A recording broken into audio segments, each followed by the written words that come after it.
Chapter 3. Jill turned toward the door of the dim and silent Stars locker room, her arms full with two bulging duffel bags. She set them down and quickly pulled her hair back, tucking it into a well-worn black beret. It was really too hot, but it was her lucky hat. She glanced at her watch before hefting the bags, pleased to note it had only taken her 3 minutes to load up. She'd gone through all of the Alpha's lockers, grabbing utility belts, fingerless gloves, Kevlar vests, and shoulder packs, noting that the lockers reflected their users' personalities. Barry's had been covered with snapshots of his family and a pin-up from a gun magazine, a rare .45 Luger, shining against red velvet. Chris had pictures of his Air Force buddies up, and the shelves were a boyish mess. Crumpled t-shirts, loose papers, even a glow-in-the-dark yo-yo with a broken string. Brad Vickers had a stack of self-help books, and Joseph a Three Stooges calendar. Only Weskers had been devoid of personal effects. Somehow it didn't surprise her. The captain struck her as too tightly wound to place much value on sentiment. Her own locker held a number of used paperback true crime novels, a toothbrush, floss, breath mints, and 3 hats. On the door was a small mirror and an old frayed photo of her and her father, taken when she was a child and they'd gone to the beach one summer. As she'd quickly thrown the Alpha gear together, she decided that she'd redecorate when she had free time. Anyone looking through her locker would think she was some kind of dental freak. Jill crouched a bit and fumbled at the latch to the door, balancing the awkward bags on one raised knee. She just grasped it when someone coughed loudly behind her. Startled, Jill dropped the bags and spun, looking for the cougher as her mind reflexively assessed the situation. The door had been locked. The small room held 3 banks of lockers, and had been quiet and dark when she'd come in. There was another door in the back of the room, but no one had come through it since she'd entered, which means that someone was already here when I came in. In the shadows, behind the last bank, a cop grabbing a nap? Unlikely. The department's lunchroom had a couple of bunks in the back, a lot more comfortable than a narrow bench over cold concrete. Then maybe it's someone enjoying a little leisure time with a magazine. Her brain snarled, "Does it matter? You're on the clock here. Get moving." Right. Jill scooped the bags and turned to leave. "Miss Valentine, isn't it?" A shadow separated from the back of the room and stepped forward. A tall man with a low musical voice, early 40s, a thin frame, dark hair and deep-set eyes. He was actually wearing a trench coat, and an expensive one at that. Jill readied herself to move quickly if the need arose. She didn't recognize him. "That's right," she said warily. The man stepped forward, smile flickering across his face. "I have something for you," he said softly. Jill narrowed her eyes and shifted, automatically into a defensive position, balancing her weight on the balls of her feet. "Hold it, asshole. I don't know who the hell you think you are, or what you think I want, but you're in a police station." She trailed off as he shook his head, grinning broadly, his dark eyes twinkling with mirth. "You mistake my intentions, Miss Valentine. Excuse my manners, please. My name is Trent, and I'm a friend to the Stars." Jill studied his posture and position and eased her own stance slightly, watching his eyes for even a flicker of movement. She didn't feel threatened by him exactly. But how did he know my name? What do you want? Trent grinned wider. Straight to the point. But of course you're on a rather tight schedule. He reached into a pocket of his coat and pulled out what looked like a cell phone. Though it's not what I want that's important, it's what I think you should have. Jill glanced quickly at the item he held, frowning. That? Yes, I've assembled a few documents that you should find interesting. Compelling, in fact. She reached for it carefully, realizing as she did that it was a mini disk reader. A very small, complicated, and costly microcomputer. Trent was well financed, whoever he was. Jill tucked the reader into her hip pack, suddenly more than a little curious. Who do you work for? He shook his head. That's not important, not at this juncture. Although I will say that there are a lot of very important people watching Raccoon City right now. Oh, and are these people friends of the stars too, Mr. Trent? Trent laughed, a soft, deep chuckle. So many questions, so little time. Read the files, and if I were you, I wouldn't mention this conversation to anyone. It could have rather serious consequences. He walked toward the door in the back of the room, turning back to her as he reached for the knob.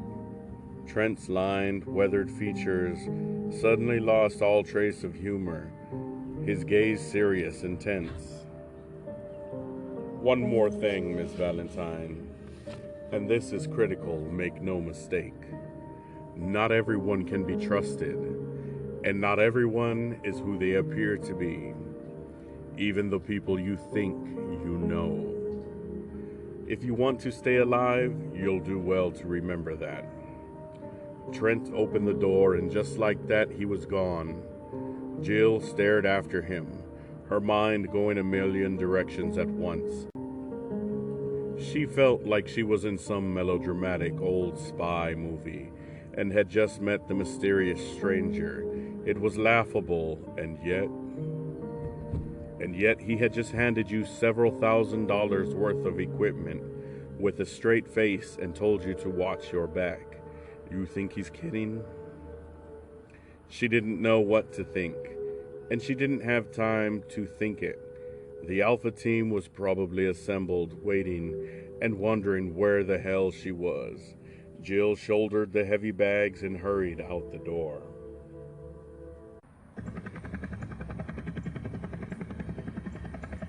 They'd gotten the weapons loaded and secured, and Wesker was getting impatient. Although his eyes were hidden by dark aviator sunglasses, Chris could see it in the captain's stance and the way he kept his head cocked toward the building. The helicopter was prepped and ready, the blades whipping warm, humid air through the tight compartment. With the door open, the sound of the engine drowned out any attempt at conversation. There was nothing to do but wait.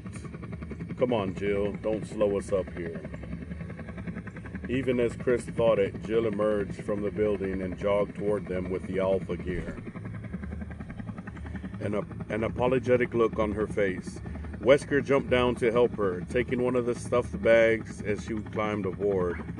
Wesker followed, closing the double hatches behind them. Instantly, the roar of the turbine was muted to a dull thrum.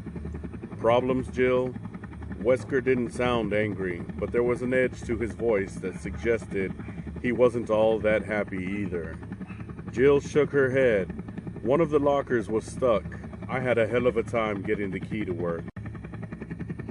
The captain stared at her for a moment, as if deciding whether or not to give her a hard time, then shrugged. I'll call maintenance when we get back. Go ahead and distribute the gear.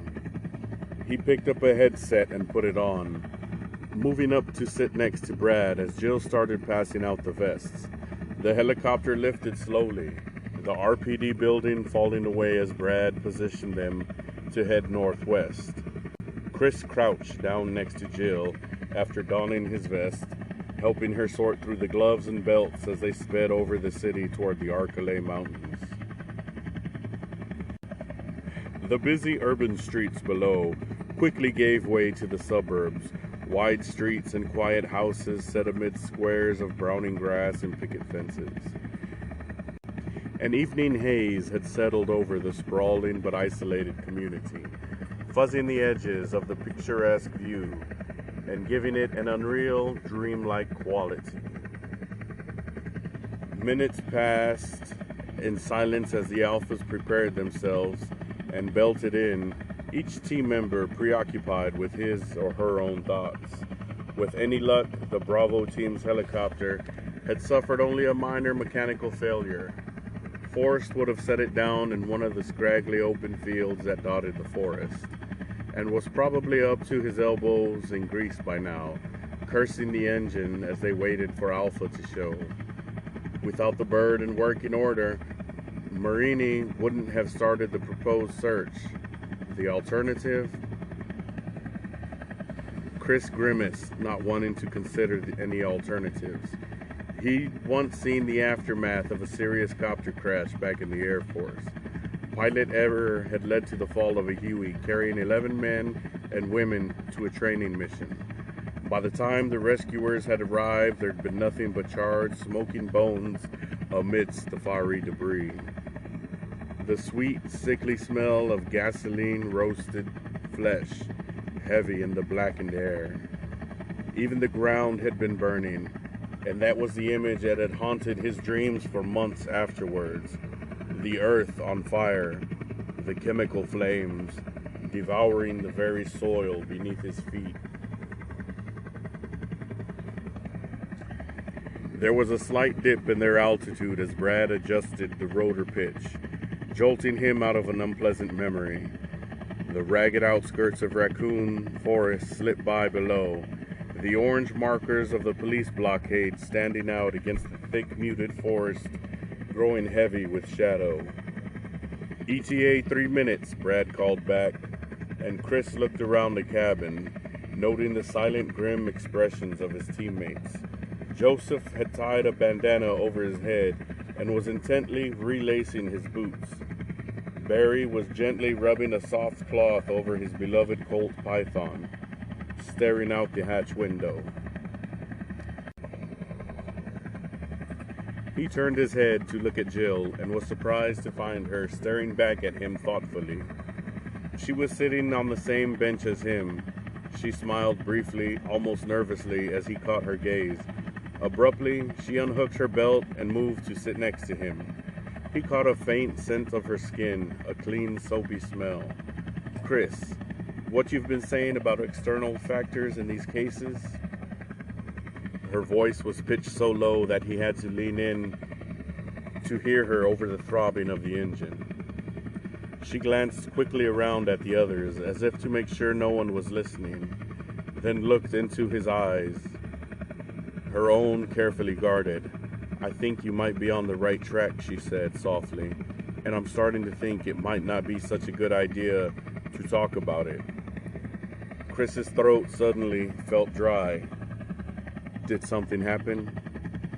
Jill shook her head, her finely chiseled features giving away nothing.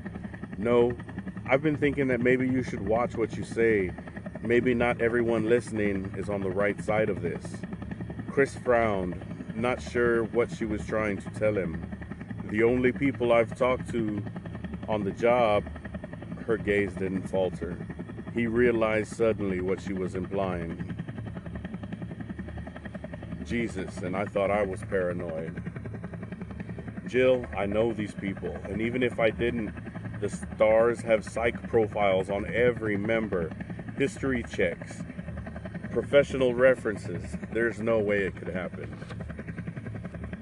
She sighed. Look, forget I said anything. I just watch yourself, that's all. All right, kids, look lively. We're coming up on Sector 22. They could be anywhere. At Wesker's interruption, Jill gave him a final sharp glance, then moved to one of the windows. Chris followed, Joseph and Barry taking the search upon the other side of the cabin. Looking out the small window, he scanned the deepening dusk on automatic, thinking about what Jill had said. He supposed he should be grateful that he wasn't the only one who suspects some kind of cover-up. But why hadn't she said anything before? And to warn him against the stars? She knows something. She must. It was the only explanation that made any sense. He decided that after they picked up Bravo, he'd talk to her again, try to convince her that going to Wesker would be their best bet. With both of them pushing, the captain would have to listen.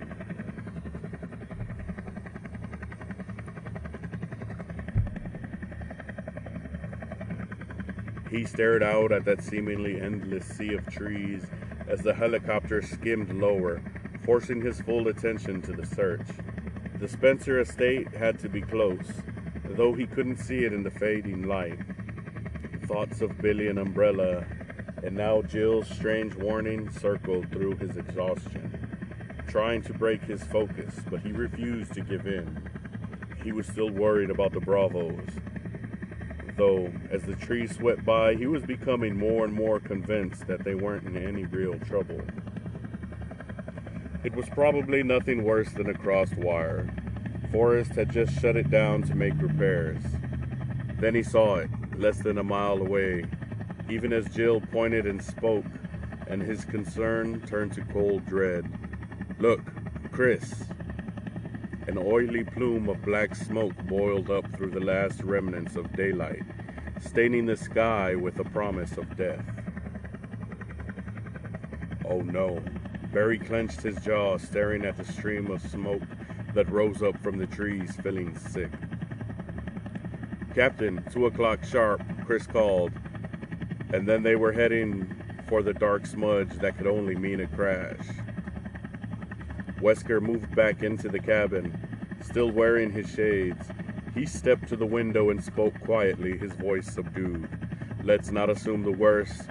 There's a possibility that a fire broke out after they landed, or that they started the fire on purpose as a signal." Barry wished they could believe him, but even Wesker had to know better. With the copter shut down, a fire starting on its own was unlikely, and if the Bravos wanted to signal, they would have used flares. Besides which, wood doesn't make that kind of smoke. But whatever it is, we won't know till we get there. Now, if we can have your full attention, please. Barry turned away from the window, saw the others do the same.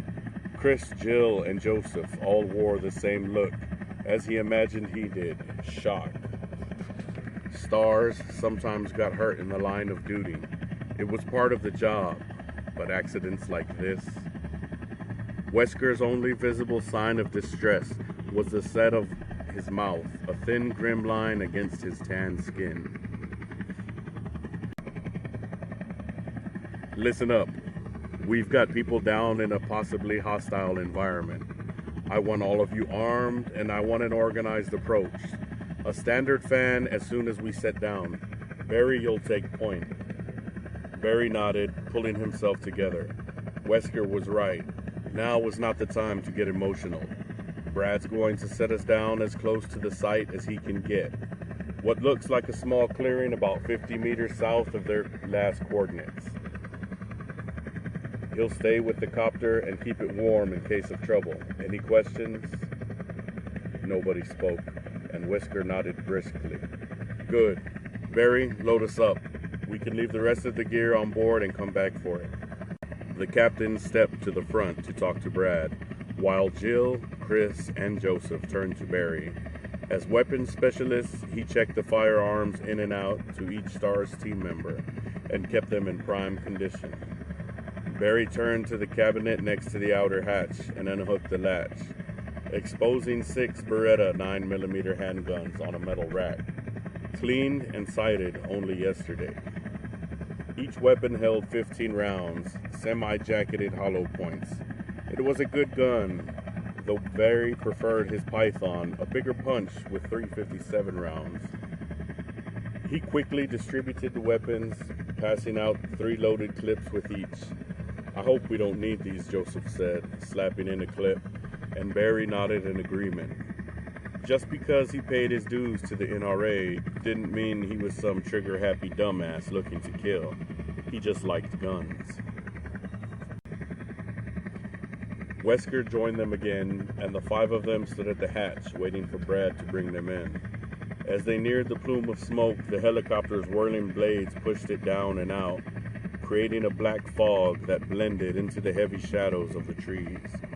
Any chance of spotting the downed vehicle from the air was lost to smoke and dusk. Brad swung them around and settled the bird into a scrappy patch of tall grass, snapping wildly from the forced winds. Even as the rails wobbled to the ground, Barry had his hand on the latch, ready to move out. A warm hand fell on his shoulder. Barry turned and saw Chris looking at him intently. "We're right behind you," Chris said, and Barry nodded. He wasn't worried, not with the Alphas backing him up. All he was concerned with was Bravo Team's situation. Rico Marini was a good friend of his. Marini's wife had babysat for the girls more times than Barry could count, and he was friends with Kathy. The thought of him dead to a stupid mechanical screw-up? "Hang on, buddy, we're coming,"